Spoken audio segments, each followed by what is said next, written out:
Morning મિત્રો, કેમ છો? જય માતાજી, જય શ્રી કૃષ્ણ. જુઓ ભાઈ, સુરતમાં ફરીથી અમારી મોર્નિંગ થઈ ગઈ છે. બધાને ગુડ મોર્નિંગ. અમારા દિવસની શરૂઆત અમે કરીશું ગ્રીન જ્યુસથી. જો અમારા મમ્મી છે ને ગ્રીન જ્યુસ બનાવીને તૈયાર કરીને આવી ગયા છે. લાવો મને આપો ભાઈ. તમે પણ છે ને હવે તમારું ડાયટ ચેન્જ કરવાનું, હેલ્ધી જ ખાવાનું. કોઈ દિવસ સારું બહારનું જમી આવી એ વસ્તુ ઠીક છે, પણ એની સામે જો તમે હેલ્ધી ખાશો તો તમારું શરીર પોતાનું સારું રહેશે. અને આ ગ્રીન જ્યુસથી તો ભાઈ મારા ફેમિલી મેમ્બરને જે ફાયદો થયો છે એટલે અમે તો આના દીવાના જ છીએ. અને થેન્ક યુ તો ગ્રીન જ્યુસ કે એના લીધે મારા ભાઈને તકલીફ હતી એ બધી જ સોલ્વ થઈ ગઈ છે. અને એટલા માટે જ અમને આ ડ્રિંક ઉપર વિશ્વાસ છે કે આ ડ્રિંક પીવાથી શરીર સારું રહે છે. આજે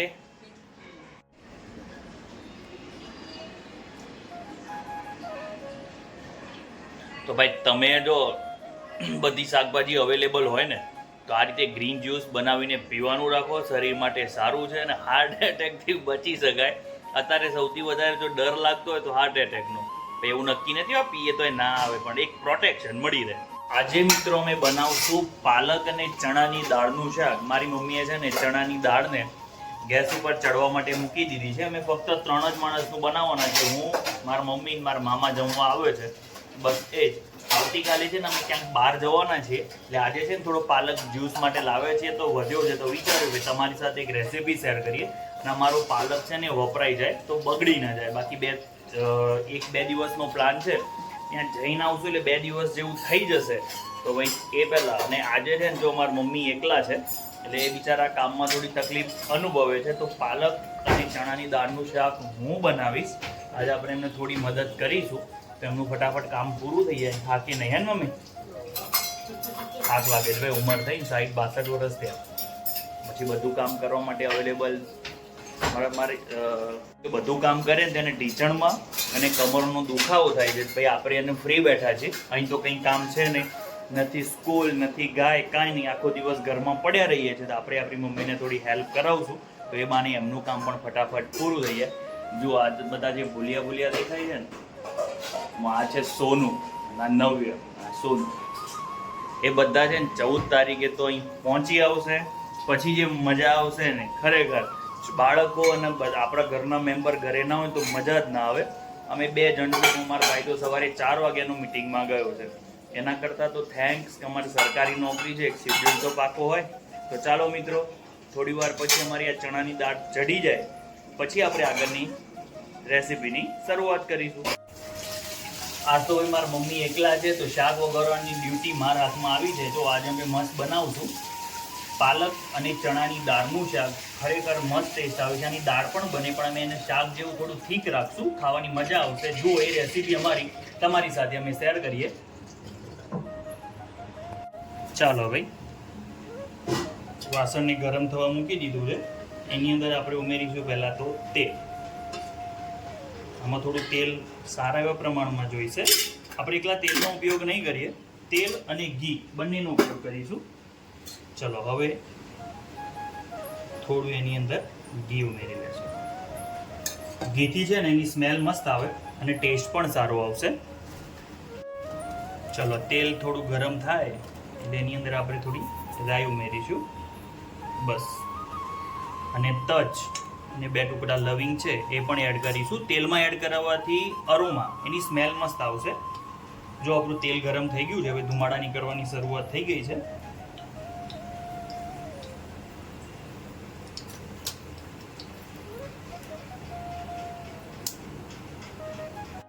જો આપણી રાઈ ફૂટવા માંડી છે. આપણો વઘાર છે ને એકદમ સ્ટ્રોંગ હોવો જોઈએ. થોડા કઢી પત્તા ઉમેરીશું અને થોડું એની અંદર આપણે જીરું ઉમેરી લેશું. હવે ઉમેરી લેશું એની અંદર ઘણું બધું લસણ. પાલકનું શાક હોય ને લસણ હોય તો જ મજા આવે. હવે લસણ લાલ થાય ત્યાં સુધી આપણે એને પકવવાનું છે. લસણ લાલ થઈ જાય ને એટલે એની સ્મેલ મસ્ત આવે, તો જ શાક ખાવાની તમને મજા આવશે. જુઓ ભાઈ, આપણું લસણ છે ને એનો એ કલર ચેન્જ થઈ ગયો છે. હવે આપણે એની અંદર ઉમેરી લેશું ડુંગળી. ડુંગળીને હલકી બ્રાઉન કલરની થાય ત્યાં સુધી આપણે ચડવવાની છે.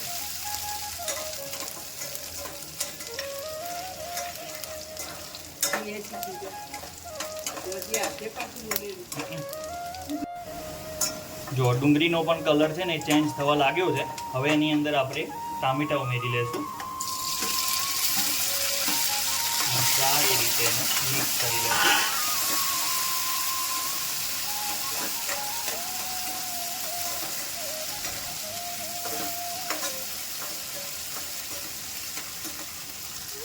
હવે ટાઈમ છે મસાલા કરવાનો. તો એની અંદર આપણે થોડી હિંગ હળદર પાવડર ઉમેરીશું.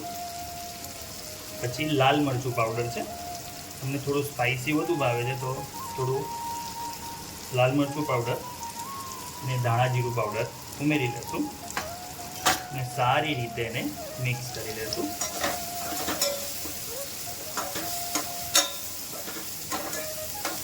મસાલા તેલમાં કરવાથી છે ને એનો કલર મસ્ત આવશે. જો આપણા મસાલા છે એ પાકી ગયા છે. હવે આપણે છે ને પાલક જે ઝીણો કાપીને ધોઈ લીધો છે એને આમાં એડ કરી લેશું. મસાલાને છે ને તમારે સારી રીતે પાકવા દેવાના છે તો જ મજા આવશે. તો આપણા મસાલા મસ્ત રીતે પાકી ગયા છે તો ધોઈ ઝીણી સમારેલી પાલક છે એની અંદર આપણે એડ કરી લેશું.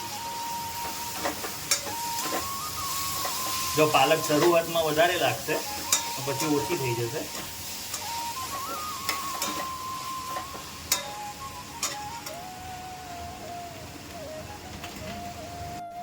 જો પાલકમાંથી પાણી છૂટવાની શરૂઆત થઈ ગઈ છે. હજુ આપણે એને એકદમ ચડવવાનું છે પછી જ આપણે એની અંદર ચણાની દાળ ઉમેરીશું.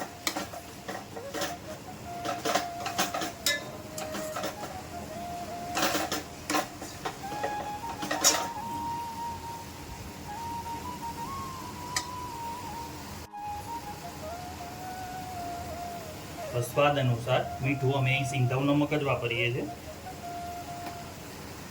2 કે 3 ચપટી જેટલો જ ગરમ મસાલો પાવડર આપણે એની અંદર ઉમેરી લેશું અને સારી રીતે એને મિક્સ કરી લેશું. તમે જુઓ શાકમાંથી પાણી છૂટવાની શરૂઆત થઈ ગઈ છે.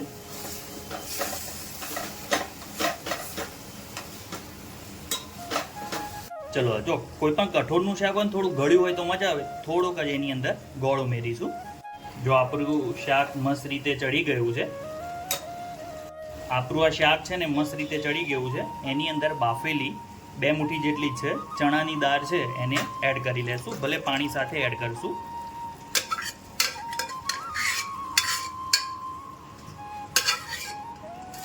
હવે આપણા શાકને સારી રીતે આપણે મિક્સ કરી લેશું. થોડી વાર પછી આ પાણી બળશે ને એટલે શાક મસ્ત થશે. જો ભાઈ મેં પહેલી વાર આ શાક વઘાર્યું છે. આમ તો હું છું કુકિંગ એક્સપર્ટ એટલે શાક તો બધા બની જાય પણ તોય આ શાક કેવું બને છે લુક વાઇઝ અને ટેસ્ટ વાઇઝ જો ઘરે તમે ટ્રાય કરો ને તો મને કહેજો અને કોમેન્ટ જરૂર કરજો.